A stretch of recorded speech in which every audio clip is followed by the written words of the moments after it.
यावत्योऽसिकतैर्भूमो यावत्यो दिवितारिका यावत्यो वर्षधाराश्च तावतीर्ददास्मगा। महाराज, पृथ्वी पर जल की जितनी बूंद भी गिरती हैं बरसात की, वो शायद कोई गिन ले। पृथ्वी पर धूल मिट्टी के जितने भी कण हैं वो भी शायद कोई गिन ले। आकाश में जितने तारे हैं वो भी शायद कोई गिन सकता है, पर मैंने कितनी गायों का दान किया है ये कोई नहीं गिन सकता। इतनी गायों का दान किया? हाँ महाराज, निश्चित है तूने बूढ़ी टेढ़ी गायों का दान किया होगा। नहीं महाराज, मैंने बूढ़ी टेढ़ी गायों का दान नहीं किया है, दूध देने वाली पयस्वनी दूध देने वाली गायों का ही दान किया है। भगवान कहते तो निश्चित है कि आखिरी बार दूध दे रही होगी।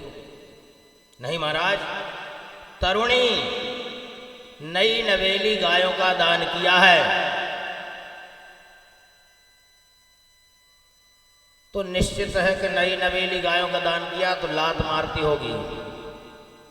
जब कोई गाय किसी काम की ना रह जाए, चलो महाराज जी को दे आए। दान का दान और समस्या का समाधान। तो ऐसी गाय दानवती होगी, लात मारती होगी? कहा नहीं महाराज, शील रूपा, बिल्कुल सुशील, सीधी सादी और सज्जन गाय स्वभावतः सीधी होती है, शीतलता की प्रतिमूर्ति है गाय। आप लोगों ने सुना होगा कि कोई सीधा साधा सज्जन होता है तो उसको क्या कहा जाता है? ये तो पूरा गौ है। तो गाय प्रायः स्वभाव से ही सीधी होती है। कहा महाराज, मैंने बड़ी सीधी सादी और सज्जन गायों का दान किया है। और ऐसे नहीं, कैसे? तरुणी शील रूपा गुणोपपन्ना कपिला है मैं श्रृंगी न्यायार्जिता रूप खुरा सवत्सा दुकोपमाला दरणा ददावहम। सींगों को सोने से मढ़वा करके और खुर चांदी से सजाता था। रूप खुरा, रूप कहा जाता है संस्कृत में चांदी को। पहले जमाने में चांदी का ही रुपया होता था, तो रूप कहते हैं उसको। इसलिए पैसे का नाम क्या पड़ा? रुपया, क्योंकि वो चांदी का था। रूप खुरा सवत्सा। और महाराज, जो गाय लगती थी उसके साथ में जो बछड़ा या बछड़ी होती थी वह भी साथ में दे देता था, उसको भी नहीं बचाता था। तो निश्चित है कि तेरा पैसा 2 नंबर का होगा। जब तो तेरा पतन हुआ गिरगिट बना। नहीं महाराज, मेरा 2 नंबर का पैसा नहीं है। अरे ऐसे बहुत से लोग होते हैं जो मिलावट करके खूब धन इकट्ठा करते हैं और बाद में धर्मार्थ औषधालय चलाते हैं। पहले बीमार करते हैं फिर दवाई बांटते हैं। तो इससे अच्छा महाराज के सबसे पहले बीमार करना ही छोड़ दो। तो कहा महाराज, मेरा पैसा 2 नंबर का नहीं है। न्यायार्जिता, न्याय से अर्जित किया हुआ धन जो मैंने एकत्रित किया है उसी से मैंने गौदान किया है। तो फिर तेरे दान में खोट कहाँ रही? तूने सब कुछ अच्छे से किया, इतना दान पुण्य किया, सब कुछ किया, फिर तेरा पतन क्यों हुआ? बिना पाप के पतन नहीं होता, सत्य बोल। उस पुरुष ने कहा कि महाराज, एक छोटी सी गलती हो गई थी मुझसे अनजाने में। कौन सी? महाराज, मेरी लाखों गायें चल रही थी, किसी ब्राह्मण की गाय आकर के हमारी गायों में मिल गई और उसी गाय को मैंने एक ब्राह्मण को दान में दे दिया। जिसकी गाय थी वो ढूंढता हुआ चला आ रहा था और जिसको दान में दिया था वो दान लेकर के, गाय लेकर के चला जा रहा था। आपस में बीच रास्ते में दोनों मिल गए। जिसकी गाय थी वो बोला, अरे महाराज, चोर कहीं के मेरी गाय लेकर के कहाँ जा रहा है? जो गाय लेकर के आ रहा था उसने हाथ जोड़ करके कहा कि महाराज, कैसी बात करते हो आप? मैं चोर? आप मुझे चोर कैसे कह रहे हैं? मैं कहाँ से चोर लग रहा हूँ? कहा, आप मेरी गाय लेकर के कहाँ जा रहे हो? कहा महाराज ये आपकी गाय कैसे हो सकती है? राजा ने मुझे दान में दिया है, मैं राजा से दान में लेकर के गाय को ले आ रहा हूं, ये मेरी गाय है। हम कैसे माने? राजा ने मुझे दान में दिया है इसलिए मैं लेकर के आ रहा हूं, चलो महाराज के पास।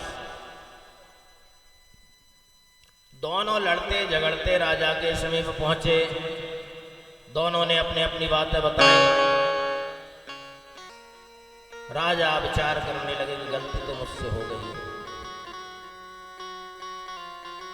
जिसकी गाय थी उसको राजा ने कहा कि महाराज एक नहीं अनेक गायों का हम आपको दान कर देते हैं, आपकी एक गाय के बदले में अनेक गायों का दान देते हैं हम आपको। महाराज मैं दान नहीं लेता, मैं वो ब्राह्मण हूं जो दान नहीं लेता। ठीक है महाराज, जिसको गाय दान में दी थी उनसे कहने लगे कि महाराज आप इनकी गाय इनको प्रदान कर दो, हम आपको दूसरी गाय दे देते हैं। नहीं महाराज, आपने हाथ में जल लेकर के गाय की पूंछ पकड़ करके ससंकल्प यह गाय मुझे प्रदान की है, इस पर एकमात्र मेरा अधिकार है, दूसरा किसी का अधिकार नहीं। वो अपना तर्क दें, वो अपना तर्क दें। राजा इस बात से इन दोनों को संतुष्ट नहीं कर पाए। दोनों ब्राह्मण जो है गाय छोड़ करके वहीं पर और क्रोधित होकर के चले गए। अरे दान देता है कि लड़ाई करवाता है, झगड़ा करवाता है? ऐसा दान मुझे नहीं चाहिए। गाय छोड़ करके दोनों ब्राह्मण जो है चले गए। मरणोपरांत राजा जो है यमराज के पास पहुंचे। यमराज ने कहा कि महाराज आपने बहुत अच्छे अच्छे कर्म किए हैं जीवन भर, केवल अनजाने में आपसे एक चूक हो गई तो उसका प्रायश्चित तो आपको भोगना पड़ेगा। कोई जाने में या अनजाने में भी अगर कोई जहर खाता है तो मरना पड़ता है। अनजाने में भी यदि अगर कोई व्यक्ति जहर खा ले तो उसको मरना पड़ेगा। वस्तु शक्ति ज्ञान की अपेक्षा नहीं रखती। अनजाने में भी किया है तो पाप तो हुआ है, इसका परिणाम तो आपको भोगना पड़ेगा। तो अब आप बताइए राजन कि आप पहले पुण्य भोगेंगे कि पहले जो आपसे अनजाने में गलती हुई है उसका प्रायश्चित? कहा महाराज सबसे पहले थोड़ा सा पाप कर्म है, इसी को भुगा दीजिए। इतना कहते ही राजा नृग जो है जमीन पर आकर के गिरगिट बन करके गिरा। आज भगवान की कृपा हुई, पूर्व जन्म के सुकृत कर्मों का फल आज प्राप्त हुआ। भगवान की कृपा प्राप्त हुई, भगवान का दर्शन हुआ और यह शरीर छोड़ करके भगवान को प्रणाम करता हुआ वह पुरुष जो है भगवान के परम धाम को प्राप्त हुआ। बहुत से लोग कहते हैं राजा की आखिर गलती क्या थी? जानते बूझते तो उसने किसी प्रकार की गलती नहीं की है, फिर राजा को गिरगिट बनने की आवश्यकता क्या थी? राजा गिरगिट क्यों बने? बहुत से लोग कहते हैं कि राजा की गलती नहीं थी तो गिरगिट क्यों बना? भगवान कहते हैं